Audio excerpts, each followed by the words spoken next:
C'était un lundi, comme tant d'autres, dans la petite carrosserie de Jack Marino, perdu dans une bourgade assoupie du Montana.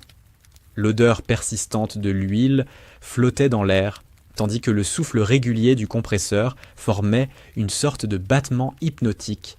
Derrière le grand portail, on distinguait Megan Walsh, silhouette fine, les cheveux dissimulés sous une casquette élimée, les mains noircies de cambouis. Depuis presque 20 ans, elle réparait ici des pick-up fatigués, des vannes familiaux et des berlines rouillées, discrètes, fiables, effacées. Mais ce matin-là, tout bascula. Avant de plonger dans cette histoire incroyable, dites-nous en commentaire d'où vous êtes, mettez un like et abonnez-vous pour ne rien manquer. Un grondement sourd, profond, brisa la routine. Ce n'était ni un camion ordinaire, ni une bande de motards. Ce rugissement vibrait jusque dans le sol. Megan releva la tête, le front plissé. Un mastodonte couleur sable entra dans la cour, blindé, haut perché sur des roues massives, une bête sauvage débarquée dans la quiétude d'une petite ville. Sur sa portière brillait un insigne qu'elle avait trop longtemps tenté d'oublier, l'emblème d'une unité spéciale de l'US Navy. La portière s'ouvrit. 3 hommes en descendirent. Leur démarche était réglée, leurs regards attentifs, leur posture tendue comme à une inspection militaire. Le premier, grand, au regard perçant, s'avança vers l'atelier. « Je veux voir votre meilleur spécialiste diesel », déclara-t-il d'une voix ferme, glaciale. Avant que Megan n'ait le temps de réagir, Jack Marino, le patron, sortit de son bureau. « Bien sûr, commandant, je vais vous envoyer Tom. »« Erin !» coupa sèchement l'officier, son regard accroché à Megan. « Je veux quelqu'un capable de plus que de simples réparations de garage. » Le silence s'abattit dans l'atelier. Les collègues de Megan fixaient soudain leurs établis avec une concentration suspecte. Elle sentit ses doigts se resserrer sur le châssis du véhicule qu'elle bricolait. Elle connaissait ce ton, ce genre de regard. Trop bien. Le commandant la détailla, puis jeta un œil au véhicule sur lequel elle travaillait. Nous avons un arrêt complet, matériel sensible, pas de place pour les improvisations. Megan eut l'instinct de se faire petite, de baisser les yeux. 20 ans à vivre en retrait, à ne rien laisser transparaître de son passé. Mais dehors, le moteur du blindé envoyait un chant irrégulier, imperceptible pour les autres. Ses oreilles entraînées, elles, reconnaissèrent la signature immédiatement. Elle aurait pu détourner la tête, laisser un collègue prendre la relève, comme toujours, mais pas cette fois. « Le différentiel est fissuré », murmura-t-elle sans relever les yeux. « Continuez à rouler et dans quelques heures, ou à la prochaine mission, il se brisera. » Le commandant s'avança, fronça les sourcils. « Vous en êtes certaine ?» Megan leva enfin le regard. Aussi certaine qu'on puisse l'être. Jack Marino s'éclaircit la gorge, nerveux. « Megan, peut-être que je devrais... » « Laissez-moi faire, » coupa-t-elle calmement. Un instant de silence. Puis le commandant hocha brièvement la tête. « Montrez-moi. » À cet instant précis, Megan sut que le mur de silence qu'elle avait bâti depuis 20 ans commençait à se fissurer. Le mastodonte sable se retrouvait maintenant au centre de l'atelier. Sous la lumière crue des néons, son blindage poussiéreux brillait comme une armure de guerre. Les bruits de la rue, les voix, les klaxons lointains s'éteignirent dans l'écho métallique de la halle. Megan s'approcha lentement, comme on apprivoise un fauve. Sa paume glissa sur l'acier froid. Elle ferma les yeux, écouta. Un moteur n'est jamais qu'un bruit. C'est une musique faite de vibrations, de fréquences, d'infimes dissonances. Qui sait écouter, y lit une histoire. « Vous ne l'entendez pas, n'est-ce pas ?» demanda-t-elle presque distraitement. Le commandant fronça les sourcils. « Entendre quoi ?»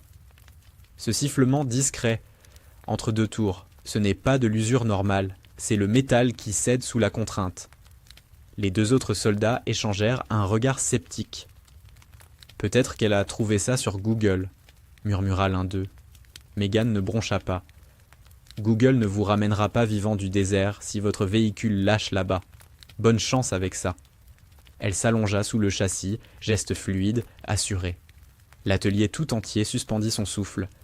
Jamais personne n'avait vu Megan travailler ainsi, sans hésitation, chaque mouvement d'une précision militaire. « Fissure dans le carter du différentiel », déclara-t-elle comme si c'était un diagnostic banal. « Continuez à rouler et la casse sera totale. Peu importe où vous vous trouverez, vous resterez planté là. » Le commandant s'accroupit près d'elle. « Et vous pouvez réparer ?» Megan essuya la sueur et la graisse de son front du revers de la main. « Je peux. La vraie question, c'est « Me ferez-vous confiance ?» La vraie question, dit Megan, c'est de savoir si vous êtes prêt à faire confiance à une femme qui, à vos yeux, ne fait que des vidanges d'huile. Un silence bref, tranchant, pesa sur l'atelier. Puis le commandant releva la tête, comme s'il venait de prendre une décision ferme. « Faites-le. » Megan se leva, se dirigea vers son casier. Quand elle l'ouvrit, un tintement métallique résonna dans la salle, stoppant net toute conversation. Ce n'était pas l'outillage ordinaire que l'on y trouva, mais des instruments de précision calibrés selon les normes militaires, accompagnés de dispositifs électroniques que personne ici n'avait jamais vus. Tom Carter, son collègue de 15 ans, resta bouche bée. « Bon sang, où as-tu trouvé tout ça ?» chuchota-t-il. « C'est une longue histoire, » répondit Megan sans lever les yeux. Le commandant observait chacun de ses gestes. Ce n'était pas seulement le matériel, mais la manière dont elle le maniait, celle d'une technicienne qui avait passé des milliers d'heures à réparer des machines dans des conditions où la moindre erreur coûtait non pas de l'argent, mais des vies. L'écran du diagnostic s'alluma, affichant des colonnes de chiffres, des températures, des schémas de vibration. Pour la plupart, un code illisible. Pour Megan, une langue limpide. « Mauvais lubrifiant », expliqua-t-elle. « Standard civil au lieu de spécification militaire. Ça détruit vos synchros et disperse des particules de métal dans tout le système. » L'un des soldats croisa les bras. « Et comment savez-vous que nous venions du désert ?» Megan esquissa un sourire fin. Poussière incrustée dans les freins, corrosion dans le circuit de refroidissement, marque de chaleur sur les essieux, je dirais champ d'essai du Nevada Test Ranch. Vous rouliez en convoi. Le silence retomba. Même le commandant ne répondit pas. Mais dans son regard brillait désormais autre chose. Du respect. Megan comprit qu'elle avait franchi une ligne, 20 ans à enterrer son passé, et voilà qu'à chaque geste, chaque mot, elle l'exhumait un peu plus. Et elle savait que cela aurait un prix. La réparation commença. Elle travailla avec une concentration glaciale, chaque mouvement précis comme un mécanisme d'horlogerie. Sous ses mains, le carter du différentiel s'ouvrit, révélant exactement ce qu'elle avait annoncé. De fines fissures, des éclats métalliques brillant dans l'huile, la lente agonie d'un système dont la fiabilité pouvait décider de la vie ou de la mort. Le commandant suivait en silence. Ces deux hommes, eux, échangèrent des regards partagés entre respect et malaise. « Depuis combien de temps faites-vous ça ?» demanda-t-il enfin. « Assez longtemps, » répliqua Megan, sans relever la tête. Non loin, Jack Marino, les mains sur les hanches, observait la scène. Il ne comprenait pas tout, mais il sentait que ce moment dépassait largement une simple réparation. L'air vibrait d'une tension palpable. 2 heures plus tard, le colosse sable retrouvait sa voix. Le moteur ronronnait, la boîte de vitesse chantait juste. Megan s'essuya les mains, hocha la tête. « Le véhicule est prêt, mais conduisez prudemment. J'ai réglé le problème, pas la cause. » Le commandant la fixa. « Qu'entendez-vous par là ?» Ce genre d'avarie ne vient pas de nulle part. Soit de la négligence grossière, soit quelqu'un voulait que ce véhicule tombe en panne. Un instant pesant s'installa, avant que l'officier ne lâche simplement « Nous nous reverrons, Madame Walsh », puis lui et son équipe remontèrent dans le blindé et disparurent. Le lendemain matin, l'ambiance dans l'atelier avait changé. Les conversations s'interrompaient dès que Megan entrait. Tom Carter et Emily Vargas lui lançaient des regards furtifs. La rumeur de la visite des Navy Seals avait traversé Clearbrook comme une traînée de poudre. Jack Marino la convoqua dans son bureau. La porte se referma derrière eux. « Megan, dit-il prudemment, j'ai reçu des coups de fil hier soir, de gens que je ne connais pas, qui veulent savoir qui tu es vraiment. Et tu leur as répondu quoi ? Que tu bosses ici depuis 20 ans, sans histoire, fiable, mais... » Il hésita. « J'ai le sentiment que tu ne m'as pas tout dit. » Megan détourna les yeux. « Parfois, mieux vaut ne pas tout savoir, surtout si ça peut mettre ton atelier en danger. » À cet instant, un moteur lourd, régulier, gronda dehors. Ni un client, ni une livraison. Jack pâlit en jetant un œil par la fenêtre. C'est un véhicule gouvernemental. Un SUV noir aux vitres teintées entra dans la cour. 2 silhouettes en costume en sortirent.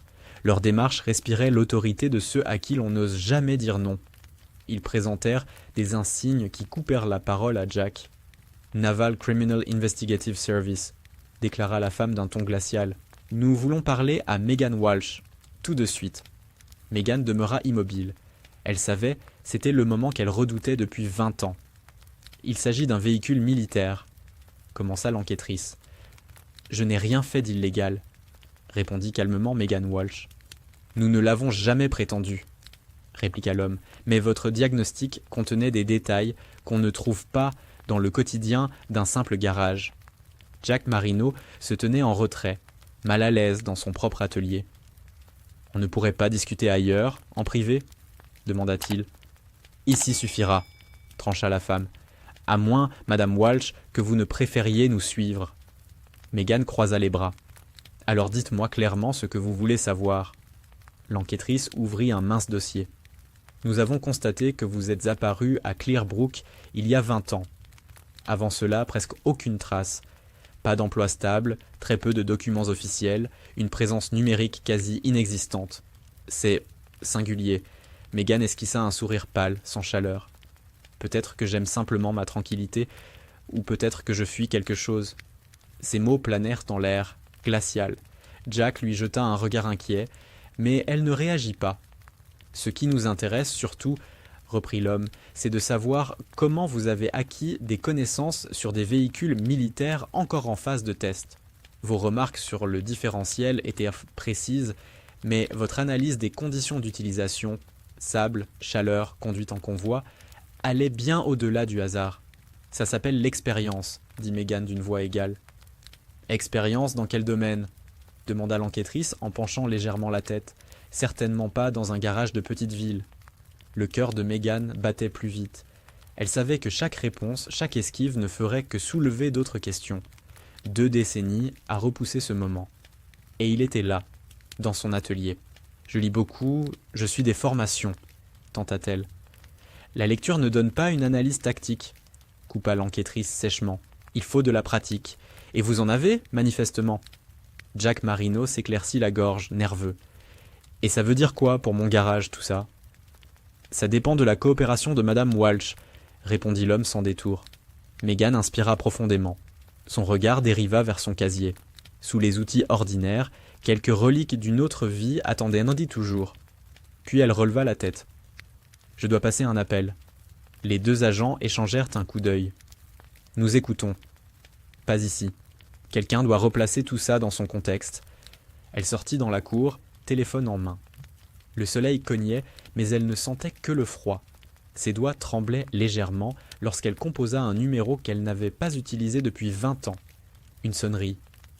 Bureau du général Whittaker, sergent-major Dawson, à l'appareil. Megan ferma les yeux une seconde, puis lâcha les mots qu'elle avait conservés d'un autre monde. Ici, Master Sergent Megan Walsh, protocole Vigilant Shield. Un silence long, pesant. Puis la voix revint, plus grave mais impossible à confondre. Megan, c'était le général Whittaker, autrefois son commandant, l'homme qui connaissait ses capacités mieux que quiconque. Oui, mon général, 20 ans de silence et maintenant tu appelles sur une ligne ouverte. J'ai reçu des visiteurs, NCIS, questions sur un véhicule tactique, modèle, Oshkosh JLTV, différentiel endommagé, ça ressemblait à du sabotage. Un silence de plomb suivit, si profond que Megan crut entendre le vent courir sur la cour. « Reste où tu es. Je t'envoie quelqu'un. »« Mon général, suis-je en danger ?»« Megan, tu possèdes encore des connaissances que tout le monde ne devrait pas avoir. 20 ans n'y changent rien. Le problème, c'est que d'autres le savent maintenant. » Il raccrocha. Pas d'au revoir, pas de détour. Juste la certitude glaciale que quelque chose s'était mis en marche. Impossible à arrêter. Quand elle revint, les 2 enquêteurs se tenaient toujours auprès de Jack. Ils levèrent les yeux vers elle. « J'ai contacté mon ancien commandant, » dit-elle. « Il s'en occupera. »« Son nom ?» demanda l'enquêtrice. « Général Whittaker, US Air Force. » Un infime tressaillement passa sur le visage de l'homme en costume, mais il nota le nom sans un mot. Jack croisa les bras. « Et moi, est-ce que je dois craindre qu'on ferme mon atelier ? » « Pas si tout est comme madame Walsh le dit, » répondit l'enquêtrice. « Mais nous allons attendre. » 2 heures plus tard, un grondement lourd résonna au loin. Ni voiture, ni camion. Megan sut aussitôt de quoi il s'agissait et son estomac se noua. Au-dessus des arbres, un hélicoptère noir apparut, massif, menaçant. Il se posa derrière l'atelier, soulevant un nuage de poussière. Les pales fouettaient l'air avec fureur. Le premier à descendre portait l'uniforme. Le général Whittaker. À ses côtés, une femme en tailleur sombre et un soldat que Megan reconnut immédiatement. Le dernier visage qu'elle aurait voulu revoir. Et son regard disait tout, il n'était pas venu pour bavarder. Qui était ce soldat? Et surtout, qu'avait-il sur Megan Walsh qui pouvait bouleverser toute la situation? Le vacarme des pales diminua peu à peu, tandis que l'hélicoptère restait immobile au sol. L'odeur âcre du kérosène se mêlait à celle, poussiéreuse, du gravier soulevé par le vent. Megan se tenait dans la cour de l'atelier, les mains profondément enfoncées dans ses poches, comme pour empêcher son corps de céder à l'instinct de fuite. Le général Whittaker s'avança le premier. Les années avaient blanchi ses cheveux et creusé ses traits, mais sa stature restait la même, droite, disciplinée, chaque geste mesuré. « Sergent Walsh » dit-il, l'ancien grade résonna comme un coup porté.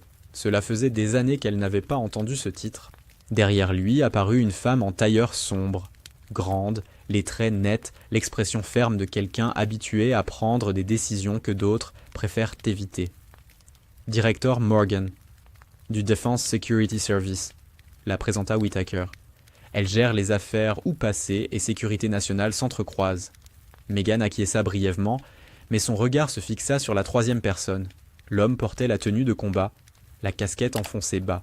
Sous la visière brillaient des yeux qu'elle reconnut aussitôt, durs, vifs, intraitables. « Sergent-major Reynolds », dit Whittaker, ton neutre, son ancien chef d'équipe. Les épaules de Megan se raidirent malgré elle. Reynolds avait été celui qu'elle respectait le plus, et qu'elle redoutait tout autant. « Je ne pensais pas te revoir ici, Walsh, lâcha-t-il, sans tendre la main. Surtout pas dans un garage de province. » Ils entrèrent. Jack Marino resta à l'écart, visiblement peu rassuré, tandis que les enquêteurs faisirent de la place. L'atelier se transforma soudain en salle d'interrogatoire improvisée. Directeur Morgan alla droit au but. « Nous avons des raisons de croire que vous détenez encore des connaissances classifiées. Hier, vous les avez manifestées en réparant un véhicule militaire. »« J'ai réparé un différentiel brisé, » répondit Megan. Reynolds ricana doucement. « Tu n'as pas seulement réparé. Tu as identifié des conditions d'utilisation que tu ne pouvais connaître qu'en ayant été sur le terrain. » Whittaker leva la main pour calmer son ancien subordonné. « Megan, toi et moi savons que ton domaine d'intervention n'a jamais figuré dans les dossiers officiels, et c'est bien ça le problème. »« Mon problème, » rectifia-t-elle. « Non, » rétorqua Morgan d'un ton froid. « Un problème pour nous tous. 3 anciens membres de ton unité ont récemment attiré l'attention de services étrangers. 2 ont disparu. » Un murmure parcourut l'atelier. Même les mécaniciens civils présents cessèrent leur travail. « Vous croyez que je serai la prochaine » demanda Megan. Le regard de Morgan ne vacilla pas. « Nous n'en doutons pas. » Reynolds s'approcha d'un pas. « Ce n'est pas un hasard si les SEALs sont venus hier avec ce véhicule précis. Quelqu'un voulait tester si tu étais encore opérationnel. » Le cœur de Megan accéléra. L'idée que toute la scène de la veille ait pu n'être qu'un test lui glaça davantage le sang qu'une menace ouverte. « Megan » dit Whittaker d'une voix ferme, sans équivoque. « Il faut décider maintenant. Soit tu restes ici, sous protection, soit tu viens avec nous et tu nous aides à comprendre qui orchestre tout ça. » Replongée dans ce monde qu'elle avait juré de fuir, Megan resta silencieuse longtemps. L'odeur de l'huile, le grondement lointain des pales, les regards figés autour d'elle s'effacèrent. Dans son esprit, d'autres sons jaillirent, le cliquetis d'outils dans la nuit, le tonnerre sourd de l'artillerie, le craquement du sable sous les Rangers. « J'étais affectée à une équipe de maintenance, dit-elle enfin, d'une voix basse, officiellement. Officieusement, nous réparions des choses qui, officiellement, n'existaient pas. » Sa voix se raffermit à mesure que les images ressurgissaient. En 2008, Afghanistan. Forward Operating Base Falcon. Nous venions d'envoyer sur le terrain une série de véhicules modifiés, dont la première génération de ces JLTV. Reynolds croisa les bras sans un mot. Whittaker acquiesça d'un signe imperceptible. Continue. C'était au milieu de la nuit. 3 blindés sont arrivés, le premier réduit en carcasse, le second à moitié détruit, le troisième à peine roulant. Les hommes qui les conduisaient, elle marqua une pause. 2 n'ont pas survécu, 3 autres grièvement blessés.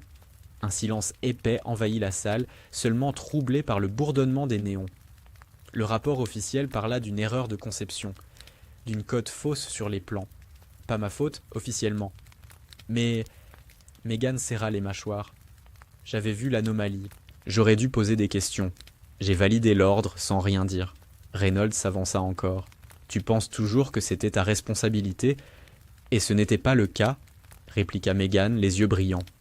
Directeur Morgan intervint alors, la voix tranchante comme une lame. Il y a 1 an, nous avons découvert que de faux plans avaient été introduits volontairement dans la chaîne de production par un agent travaillant pour une puissance étrangère, expliqua Directeur Morgan. Megan cligna des yeux. Du sabotage délibéré, confirma le général Whittaker. Et toi, tu étais l'outil parfait, sans le savoir. Une pulsation sourde lui battit les tempes. Les images de cette nuit d'Afghanistan se mêlèrent maintenant à la révélation, 20 ans de culpabilité pour une faute qui n'avait jamais été la sienne. Et désormais, poursuivit Morgan, certains veulent me savoir si tu possèdes encore ce savoir. La question est simple, vas-tu te cacher ou chasser avec nous? Megan ouvrit la bouche pour répondre, mais la radio de Reynolds grésilla soudain. Mouvement suspect, véhicule inconnu en approche, aucun contact radio. La tension se figea. Tous les regards convergèrent vers Reynolds, concentré. Position, lança-t-il. Route principale à l'ouest, 200 mètres, en approche. Morgan se tourna vers Whittaker. Nous n'avons ni périmètre de sécurité, ni couverture visuelle. Si quelqu'un est venu spécialement pour elle, je sais, coupa Whittaker. Tout le monde à l'intérieur. Fermez les portes. Jack Marino pâlit, mais obéit. Les lourds rideaux métalliques s'abaissèrent dans un vacarme de ferraille. L'air de l'atelier s'épaissit aussitôt, saturé d'odeurs d'huile, de métal et de peur contenue. Megan resta près de son chariot à outils, crispant ses doigts autour d'une clé comme autour d'un talisman. « Qu'est-ce qui se passe » murmura Emily Vargas, blottie contre Tom Carter. « J'en sais rien » répondit-il bas, « mais ça dépasse largement les histoires de moteurs. » Dehors, un moteur gronda, grave, régulier, pas civil. Le bruit s'arrêta net devant la porte close. Reynolds fit signe. Un de ces hommes, massif, en équipement complet, se plaça contre le mur, près de l'entrée. Un coup sourd retentit. Puis un second, plus violent, presque impératif. Ce n'était pas un client qui frappait, mais quelqu'un qui exigeait l'accès. « N'ouvrez pas !» ordonna Whittaker calmement. Morgan croisa les bras, son regard vissé sur le portail. « Nous devons savoir qui est dehors avant de décider. » Reynolds hocha la tête à un autre soldat, qui se pencha vers la fente de visée. Son corps se tendit aussitôt. SUV noir. Pas de plaque, 2 hommes dedans.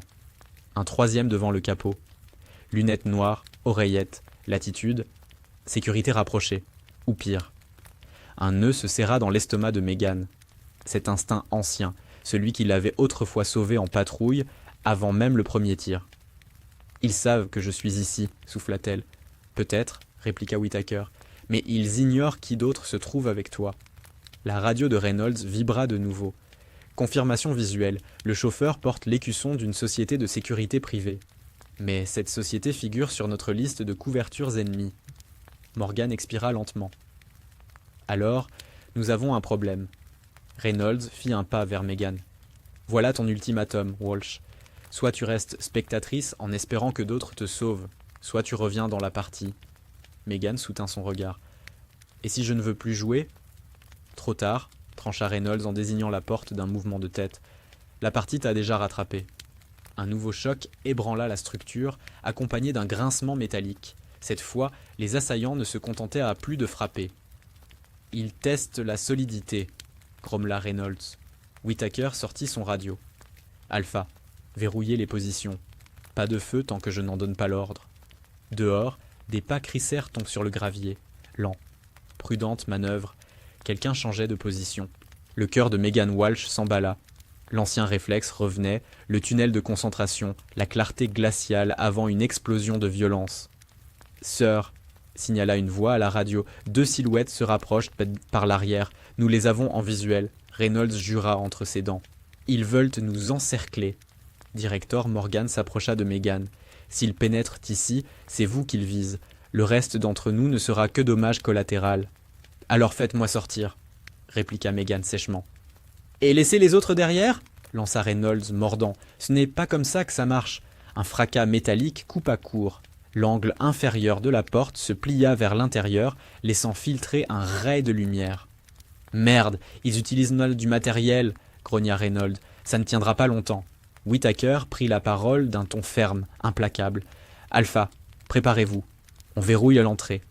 Megan, figée près de son chariot, posa les yeux sur une lourde clé dynamométrique. Autrefois, elle aurait hésité. Plus maintenant. Elle la saisit, pesa son poids dans la main. Reynolds remarqua le geste et inclina imperceptiblement la tête, un signe muet de reconnaissance entre gens qui savent ce que cela signifie. Le dernier coup fit céder la porte. Le métal hurla. La serrure sauta. Un faisceau cru de lumière découpa la halle. Une silhouette apparut. Carrure massive, casque de combat, fusil en bandoulière. Ses mouvements n'avaient rien d'amateur. C'était la précision d'un professionnel entraîné. 2 autres le suivirent, synchrones comme une escouade. Reynolds avait déjà son arme levée. « Pas de tir tant qu'ils ne sont pas hostiles !» claqua la voix de Whittaker. « Sœur, ce sont déjà une menace !» grogna Reynolds, mais il obéit. Le premier homme sortit de l'ombre, tenue noire, sans un signe apparent, sauf un petit écusson sombre, rouge presque effacé, à l'épaule. Megan le vit et son cœur manqua un battement. Elle connaissait ce symbole. Ce n'était pas une unité officielle, mais une cellule clandestine, les ombres, ce qu'on appelait quand il fallait exécuter des missions qu'aucune archive n'avouerait. « Eh bien, regardez-moi ça !» dit l'homme en retirant ses lunettes noires. Ses yeux bleu glace fixèrent Megan. « Notre vieille mécanicienne. » L'air se figea. Même Reynolds cligna des yeux, surpris. « Vous vous connaissez ?» demanda sèchement Whittaker. « Bien plus que vous ne l'imaginez, général, » répondit l'homme sans quitter Megan du regard. « Nous avons travaillé très étroitement, autrefois. » Les vieux réflexes prirent le dessus. Analyse, voie d'évasion, point faible de l'adversaire. Mais Megan savait, cet homme n'était pas venu pour discuter. « Qu'est-ce que vous voulez ?» demanda-t-elle, la voix plus ferme qu'elle ne se sentait. Un mince sourire étira ses lèvres. « Quelque chose que toi seul peux réparer. Ou alors, que tu refuses. Tout dépend de ta coopération. » Reynolds se tendit. « Vous êtes sur Kutcham, sur le sol américain, lourdement armé, sans mandat. Vous avez 3 secondes pour... »« Épargne-moi le décompte, soldat, » coupa l'intrus. « Tu sais très bien que nous ne prenons pas tes ordres. » Derrière lui, les 2 autres s'écartèrent, légèrement, mains proches des armes, yeux braqués sur l'escouade de Whittaker. L'air vibrait de tension, chaque mouvement risquait de déclencher l'étincelle fatale. Megan comprit. Mason Kane et ses hommes n'étaient pas là par hasard. Ils étaient le lien direct avec son passé. Et lui savait exactement où appuyer pour la briser. « Tu as le choix, Megan, » dit Kane, voix basse, presque intime. « Tu viens de ton plein gré. Où nous t'emmenons ?» La halle retomba dans un silence insupportable. On n'entendait que le craquement du métal encore chaud de la porte. Kane n'était qu'à 3 mètres d'elle, trop détendu pour que ce soit honnête. Reynolds s'avança d'un pas. « Dernier avertissement. »« Ah, Reynolds !» ricana Kane, toujours le chien de garde. « Mais toi et moi savons bien qu'elle est la seule qui m'intéresse ici. » Il leva lentement une main, comme pour apaiser. Mais au même instant, l'un de ses hommes glissa de côté. L'autre s'avança d'un pas. Positionnement tactique avant une prise. « Couvrez-vous !» cria Reynolds. Le chaos éclata. Un choc sourd, un fumigène roulait déjà au sol. En une seconde, la halle fut envahie par un nuage gris. Les silhouettes se brouillèrent, les voix s'étouffèrent. Un cliquetis métallique claqua dans la brume. Une arme qu'on armait. Puis une poigne saisit le bras de Megan. « Il est temps de partir » souffla une voix rauque à son oreille. La prise était dure, mais pas brutale. Pas encore. L'instinct prit le dessus. Megan fit pivoter sa clé, frappa en arrière, heurta quelque chose de solide. Un juron éclata. La main se desserra. Dans le brouillard, une arme jaillit. Reynolds réagit aussitôt, se jeta entre Megan et le tireur, l'entraîna au sol. La voix de Whittaker tonna, lançant des ordres. Morgan appelait des renforts. Autour d'eux, le vacarme des bottes et le fracas des outils qui tombaient emplissaient l'air saturé de fumée. Megan sentit qu'une main cherchait à l'agripper de nouveau, cette fois par l'avant. Elle se déroba d'un pas vif, repoussa l'assaillant contre l'aile cabossée d'un pick-up en réparation. Le métal grinça hideusement. L'homme chancela, et Reynolds en profita pour le mettre à couvert derrière son équipe. Tu dois sortir d'ici, cria-t-il. Et pour aller où haleta Megan. N'importe où, du moment que ce n'est pas entre leurs mains. Un fracas résonna. L'un des intrus venait de renverser une caisse à outils. Les pièces se répandirent en pluie sonore sur le sol. Dans la confusion, l'équipe de Whittaker parvint à désarmer 2 des hommes. Le troisième, celui aux yeux d'acier, restait en retrait, arme basse, mais son regard fixé sur Megan. « Ce n'est pas fini !» lança-t-il par-dessus le vacarme. « Nous nous reverrons, Walsh, la prochaine fois, sans témoin. » Puis il battit en retraite, aussi méthodique qu'à son arrivée. En quelques secondes, lui et ses hommes franchirent la porte éventrée et disparurent. Dehors, un SUV noir s'élança, pneus hurlant sur l'asphalte. L'atelier demeura saturé de fumée, d'outils éparpillés et de respiration haletante. Reynolds posa une main ferme sur l'épaule de Megan. « C'était le dernier avertissement. Tu dois choisir, te cacher encore, et ils finiront par te retrouver. Ou reprendre le chemin qu'ils redoutent le plus. Le combat. » Megan leva les yeux vers Whittaker, puis vers Morgan. Et, pour la première fois depuis 20 ans, elle entendit sa propre voix dire « Peut-être que le moment est venu. Acceptera-t-elle vraiment de reprendre son rôle ancien ? Et à quel prix ?» L'air sentait le métal froid et la fumée. Les dernières voltigeurs s'échappaient par la porte brisée, tandis que les hommes de Whittaker sécurisèrent la zone. Jack Marino, figé à son établi, fixait le sol, tentant encore d'assimiler que son garage venait de se transformer en champ de bataille clandestin. Morgan fit un pas vers Megan. Sa voix était posée, mais tranchante. « Madame Walsh, nous voulons vous ramener, pas en uniforme, mais à une place où vous pourrez nous aider. Ces hommes reviendront. La question est, préférez-vous attendre qu'ils décident de votre sort ou reprendre l'initiative ?» Megan soutint son regard. « Que voulez-vous exactement de moi ?» Whittaker prit le relais. 2 options. Premièrement, vous rejoignez nos programmes en tant que consultante civile, accès sécurisé, autorisation complète, travail direct sur nos nouveaux véhicules. Deuxièmement, vous ouvrez ici à Clearbrook un centre de formation pour mécaniciens appelés à intervenir sous conditions extrêmes. Votre savoir peut faire la différence entre une panne et un cercueil. Reynolds approcha. Peu importe le choix, vous êtes de retour. Et nous vous protégerons. Mais nous avons besoin de votre réponse aujourd'hui. Megan balaya la salle du regard. Tom Carter, encore pétrifié. Emily Vargas, qui malgré la peur tentait un sourire d'encouragement. Jack Marino, dont les mains glissaient nerveusement sur l'établi, comme pour retenir une certitude qui lui échappait. « Et si je refuse ?» demanda Megan. « Alors vous partez immédiatement, » répondit Morgan sans détour. « Nouvelle identité, nouveau lieu. Aujourd'hui serait votre dernier jour ici. » Les mots la frappèrent plus fort qu'elle ne l'aurait cru. 20 ans, cet endroit avait été son refuge. Et voilà qu'il vacillait. Elle inspira profondément. « J'accepte. Mais à mes conditions. »« Lesquelles ?» demanda Whittaker. « Ici, dans cet atelier, avec ces gens. Et je veux que ce programme n'enseigne pas seulement la technique, mais aussi l'improvisation. Qu'ils apprennent à survivre quand le manuel ne suffit pas. » Un sourire en coin étira les lèvres de Reynolds. « Ça, c'est bien la Megan d'autrefois. » Morgan et Whittaker échangèrent un regard. Puis Whittaker hocha la tête. Marché conclu. À cet instant, Megan sut, il n'y aurait pas de retour possible vers la vie invisible d'avant. Elle avait choisi, et Mason Kane reviendrait. Mais cette fois, elle l'attendrait prête. Le lendemain à l'aube, tout commença. Des camions débarquèrent, chargés de caisses, d'ordinateurs, d'outils et de machines comme Megan n'en avait plus vu depuis ses années de base. Jack Marino observait, incrédule, tandis que militaires et civils déchargeaient le matériel. « Ce n'est plus un garage, » murmura-t-il. Les murs se couvrirent de nouveaux rayonnages. Les établis furent agrandis. Dans un coin, on aménagea une zone fermée par code numérique, surveillée par caméra. « Zone restreinte », expliqua sobrement Whittaker. « Ici seront stockées les pièces qui, officiellement, n'existent pas. » Megan circulait entre les équipes, donnant des ordres, vérifiant chaque détail. Tom Carter et Emily Vargas furent intégrés dès le départ. « Vous deux, dit-elle, vous prendrez les premiers modules. Moteur, transmission, diagnostic sous pression. »« Sous pression ?» répéta Tom, dubitatif. Megan eut un sourire mince.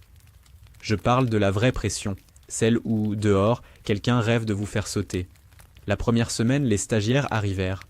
De jeunes mécaniciens de diverses unités, 2 issus directement des forces spéciales, rapides, motivés, mais surpris de la rudesse des exercices. « Pas de manuel », lança Megan, le 3e jour, posant un chronomètre sur la table. « Vous avez 30 minutes pour trouver la panne. Après, le véhicule sort. Réparé ou non. C'est ça. La réalité du terrain. » Reynolds, qui restait les premières semaines là, comme officier de liaison, observait discrètement depuis un coin de l'atelier. « Elle travaille comme autrefois, dit-il à mi-voix à Whittaker. « Non, répondit le général calmement. Elle travaille mieux qu'autrefois. » Malgré les progrès, une ombre planait. Les rapports des équipes de sécurité faisaient état, à intervalles réguliers, de rumeurs. Quelqu'un posait des questions dans les environs sur « la femme qui connaît les véhicules militaires mieux que quiconque ». Morgan mit en garde. Ce n'est ni qu'une question de temps avant qu'ils ne reviennent. Megan ne répondit pas. Elle se contenta de redoubler d'efforts dans l'entraînement. « Plus vite mes gars apprendront, dit-elle, moins de chances ils auront de nous surprendre. » À la fin de la 2e semaine, l'atelier fonctionnait comme une mécanique parfaitement huilée. Mais Megan savait que ce n'était que le calme avant la tempête. Un soir, après le départ des stagiaires, elle verrouilla la zone sécurisée, tira le rideau devant la porte. Et c'est là qu'elle le vit. De l'autre côté de la rue, à demi cachée sous une lampe, une silhouette massive, immobile, la braise d'une cigarette brillant dans la nuit. Elle ne distinguait pas son visage, mais elle savait. Mason Kane, ses yeux couleur glace. Était-il venu seul ou annonçait-il déjà l'assaut suivant? Le rougeoiement de sa cigarette était comme un phare de menace dans l'obscurité. Megan resta figée derrière le rideau, chaque fibre de son corps tendue. Il savait qu'elle l'avait vu et elle savait qu'il ne se montrait jamais par hasard. Elle attrapa sa radio. « Reynolds, il est là. »« Confirmé, » répondit-il brièvement. « 2 hommes arrivent en renfort. »« Non, » dit Megan à voix basse, « c'est entre lui et moi. » Elle entr'ouvrit le portail, juste assez pour passer. L'air du soir sentait le métal et l'huile. « Je croyais que tu voulais me parler sans témoin, » lança-t-elle en avançant. Il sourit, ce sourire mince, moqueur. « Et tu es venu ? Bien. Alors allons droit au but. Que veux-tu ? Tu as construit quelque chose qui nous met en danger. Je suis venu m'assurer que ça ne dure pas. Et tu crois que je vais te laisser passer ? Je crois que tu sais que je ne négocie pas. » Il fit un pas en avant, main sur la veste. Megan bougea avant qu'il ne puisse agir. Un mouvement venu de loin, des réflexes anciens, rotation, saisie du poignet, coup de coude, la cigarette tomba, son étreinte se relâcha. « C'était ton erreur, » dit-elle, la voix glaciale au point de s'effrayer elle-même. Il recula, voulut tirer une arme, mais Reynolds surgit de l'ombre, 2 agents à ses côtés. Fin de partie. Kane comprit aussitôt. Aucun échappatoire, aucune chance. Il leva les mains lentement. Plus tard, quand le SUV noir l'emporta, lui et ses hommes, Megan était de retour dans l'atelier. Whittaker la rejoignit. « Vous auriez pu l'abattre. »« Non, » répondit-elle. Parfois, il suffit de resserrer une vis pour immobiliser toute la machine. Reynolds esquissa un sourire en coin. Megan balaya la pièce du regard, les établis, les machines et ces jeunes mécaniciens qui reviendraient à l'aube. Maintenant, reprenons le travail. Ils reviendront, tôt ou tard, mais cette fois, nous serons prêts.